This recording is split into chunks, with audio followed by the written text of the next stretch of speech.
Pala guys, yung tulay ng 66. Yan o. Yan guys. Nakakatakot dito guys pag gabi. Kaya ayaw ko dito maglakad sa gabi.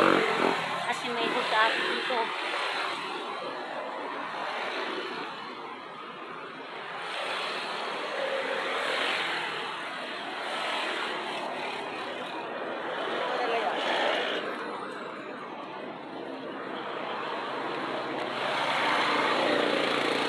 Kaya mas okay na maglalakad dito araw lang kasi marami dadaan sa sasakyan.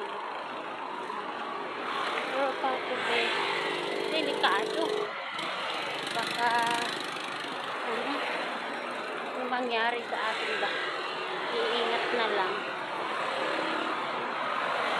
kailangan mag-ingat lalo, lalo pag mag-isa lang. Ayan. Talaga ako dito na daan mag-isa.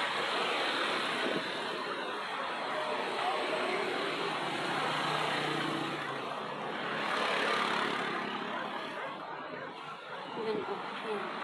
C6 yan. Nandun yan o. Yan. Yan. Ito tulay. Tatawid ka ngayon dito. Sa tulay na to. Yung ilog. Ilog Pasig.